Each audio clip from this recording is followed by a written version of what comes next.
Vamos a meternos de lleno en una de las preguntas más inquietantes de la literatura, una que Edgar Allan Poe planteó de una forma, bueno, magistral. ¿Es por locura o por el peso insoportable de la culpa? Esto es nuestro análisis de El corazón delator. Y es que esa pregunta es la clave de todo el relato. Hoy no solo vamos a desentrañar esta obra maestra, sino que vamos a ir un paso más allá.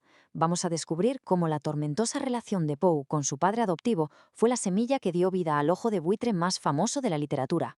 Para meternos en la cabeza del narrador, lo primero es escucharle. Escuchar cómo él mismo intenta, de forma desesperada, justificar un acto que sencillamente no tiene justificación. Fijaos, lo primero que nos suelta el protagonista es que no está loco. Ya sé, tiene ironía, ¿verdad? Insiste una y otra vez en su cordura, pero sus motivos son todo lo contrario. Nos dice que quiere al anciano, que no le mueve el dinero, que lo único que le perturba es una cosa, su ojo, ese ojo velado al que él llama ojo de buitre. Es una obsesión en estado puro, sin ninguna lógica aparente. Y esta obsesión se convierte en un ritual metódico. Durante 7 noches repite exactamente los mismos pasos. Con una paciencia que de verdad pone los pelos de punta, entra en la habitación a oscuras, abre su linterna con un cuidado milimétrico y dirige un único rayo de luz al ojo cerrado del viejo. Pero como nunca lo pilla abierto, no puede actuar.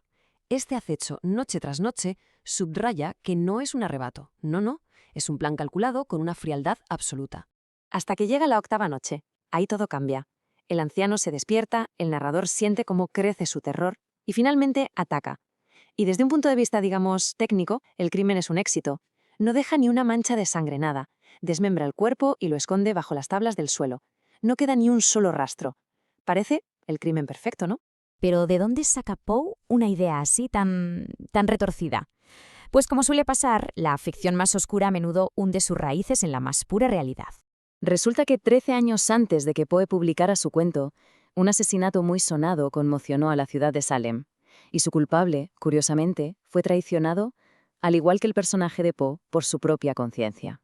Y aquí está el quid de la cuestión. El fiscal de aquel caso real describió cómo la culpa se vuelve casi física, cómo la conciencia puede hacer que tu propia cara te delate. Esa idea, la de un secreto tan potente que se escapa por los ojos, es el germen psicológico del relato de Poe. Vale, entonces ya tenemos el tema de la culpa que se delata a sí misma, que ya flotaba en el ambiente. Pero, ¿y el ojo? ¿Qué pasa con ese ojo de buitre? Porque os aseguro es mucho más que un simple detalle macabro. Esta pregunta nos lleva directos al corazón del análisis, a la vida, a la biografía tan turbulenta del propio Poe. Mirad, esto es fascinante. Vamos a comparar.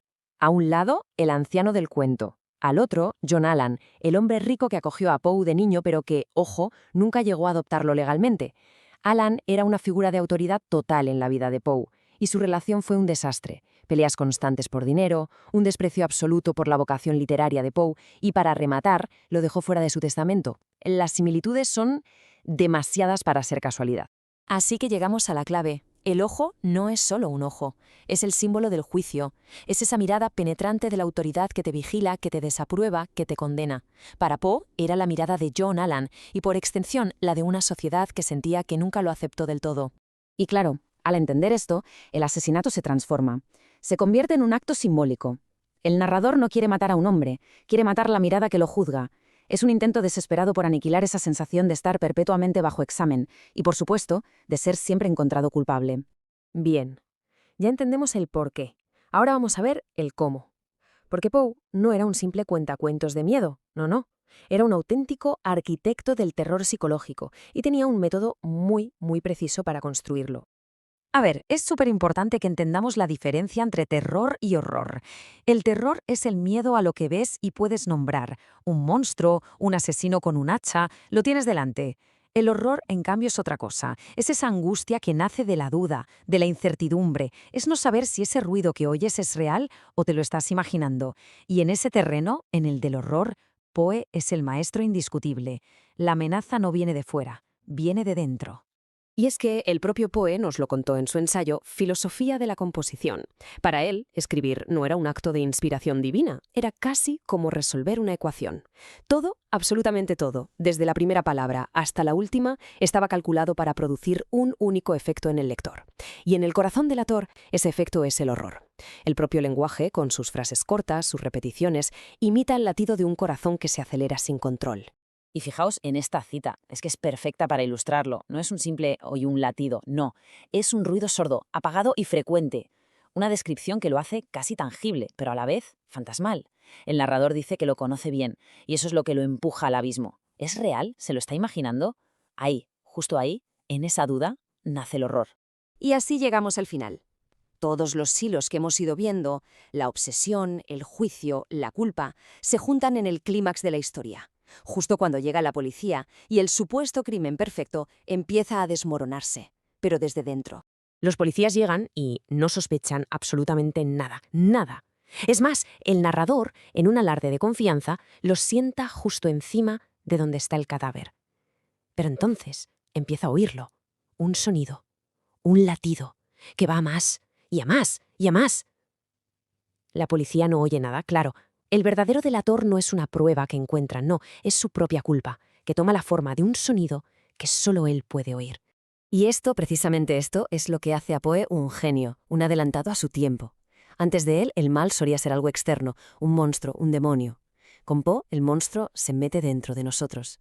El verdadero abismo está en la mente humana. En sus historias no hay salvación posible, porque ¿cómo vas a huir de ti mismo? Al final, ¿qué nos queda de este relato? Pues una reflexión muy, muy profunda. Más allá del susto, nos habla de la lucha por ser quienes somos frente al juicio constante de los demás. Ese corazón que late bajo el suelo es el recordatorio final de que somos dueños de nuestras acciones, sí, pero también esclavos de nuestra propia verdad interior. Y esa es una verdad que tarde o temprano siempre acaba saliendo a la luz.